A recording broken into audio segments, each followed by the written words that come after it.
Part 2. Proletarians and Communists. In what relation do the Communists stand to the Proletarians as a whole? The Communists do not form a separate party opposed to the other working class parties. They have no interests separate and apart from those of the proletariat as a whole. They do not set up any sectarian principles of their own by which to shape and mold the proletarian movement. The Communists are distinguished from the other working class parties by only one. In the national struggles of the proletarians of different countries, they point out and bring to the front the common interests of the entire proletariat, independent of all nationality. 2. In the various stages of development which the struggle of the working class against the bourgeoisie has to pass through, they always and everywhere represent the interests of the movement as a whole. The Communists, therefore, are practically the most advanced and resolute section of the working class parties of every country. That section which pushes forward all. Theoretically, they have the great view of the mass of the proletariat, the advantage of clearly understanding the line of march, the conditions, and the ultimate general results of the proletarian movement. The immediate aim of the Communists is the same as that of all other proletarian parties: formation of the proletariat into a class, overthrow of the bourgeois supremacy, conquest of political power by the proletariat. The theoretical conclusions of the Communists are in no way based on ideas or principles that have been invented or discovered by this or that would-be universal reformer. They merely express in general terms actual relations springing from an existing class struggle, from a historical movement going on under our very eyes. The abolition of existing private property relations is not at all a distinctive feature of communism. All property relations in the past have continually been subjected to historical change, consequence upon a change in historical conditions. The French Revolution, for example, abolished feudal property in favor of bourgeois property.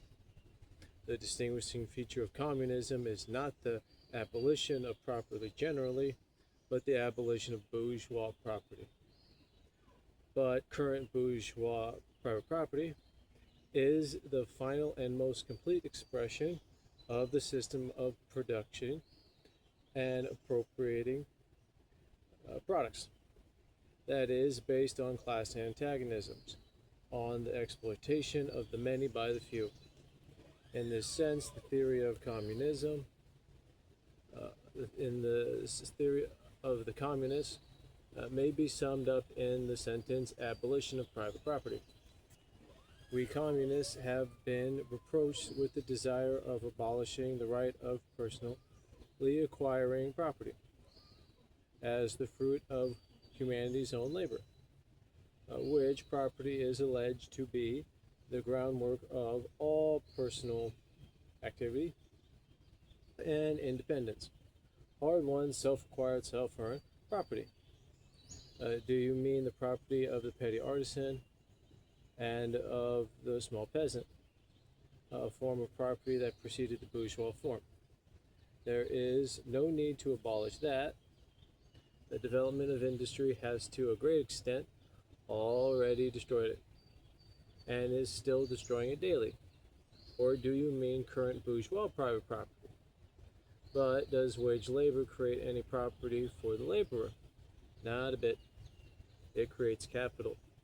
That kind of property which exploits wage labor and cannot increase except upon conditions of begetting a new supply of wage labor for fresh exploitation.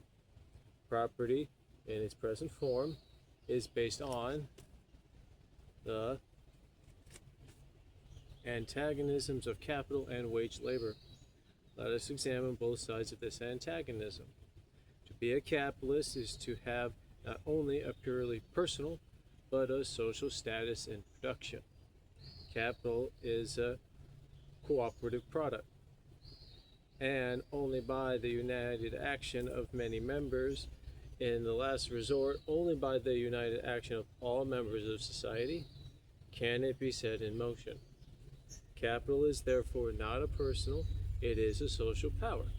When, therefore, capital is converted into common property, into the property of all members of society, personal property is not thereby transformed into social property. It is only the social character of the property that is changed. It loses its class character. Let us now take wage labor. The average price of wage labor is the minimum wage, that quantum of means of subsistence which is absolutely requisite to keep the laborer in bare existence as a laborer. What therefore the wage laborer appropriates by means of his labor merely suffices to prolong and reproduce a bare existence.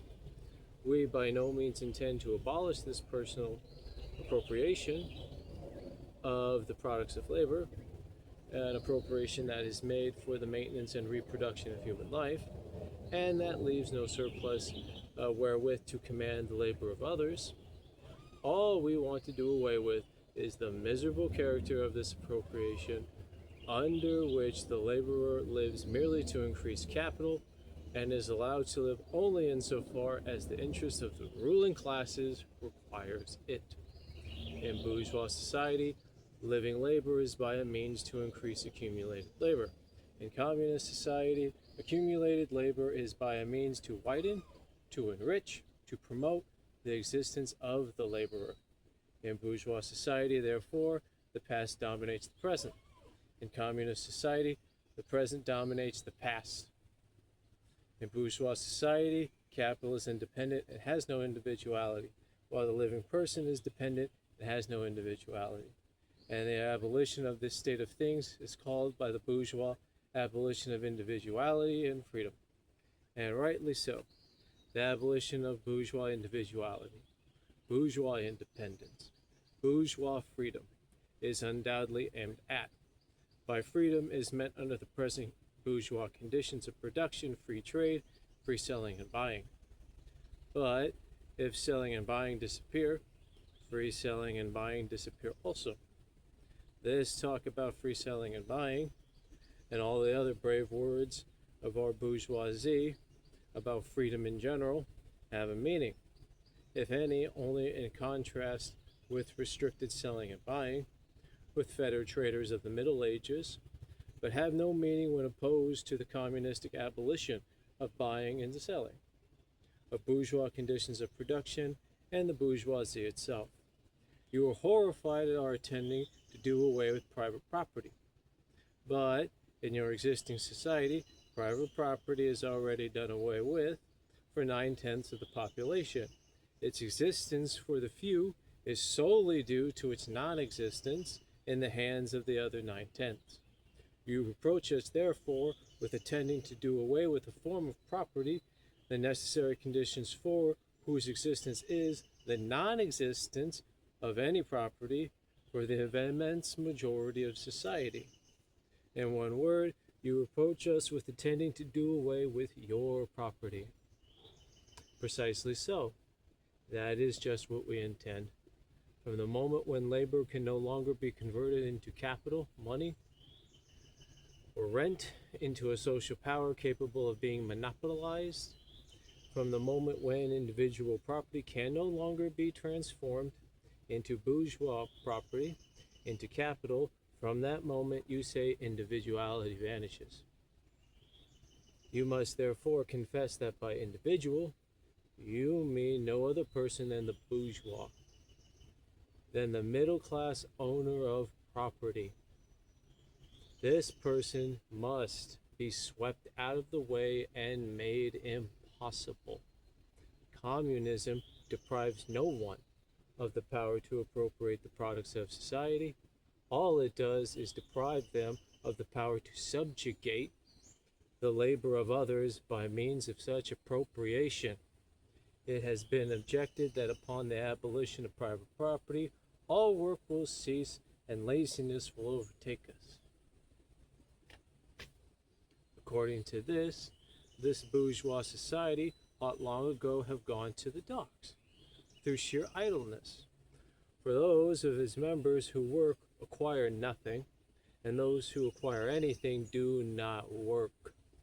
The whole of this objection is by another expression of the tautology that there can no longer be any wage labor when there is no longer any capital.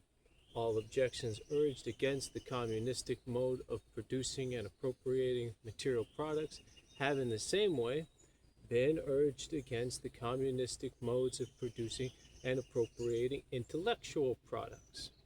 Just as to the bourgeois the disappearance of class property is the disappearance of production itself, so the disappearance of class culture is to them identical with the disappearance of all culture. That culture, the loss of what they laminate, is for them the enormous majority a mere training to act as a machine. But don't wrangle with us so long as you apply to our intended abolition of bourgeois property the standard of your bourgeois notions of freedom, culture, laws, and so on. Your very ideas are but the outgrowth of the conditions of your bourgeois production and bourgeois property. Just as your true prejudice is but the will of your class made into a law for all, a will whose essential character and direction are determined by the economic conditions of the existence of your class. The selfish misconception that induces you to transform into eternal laws of nature and of reason the social forms springing from your present mode of production and form of property, historical relations that rise and disappear in the progress of production. This misconception you share with every ruling class that has preceded you. What you see clearly in the condition of ancient property, what you admit in the conditions of feudal property, you of course forbidden to admit in the conditions of your own bourgeois form of property. Abolition of the family.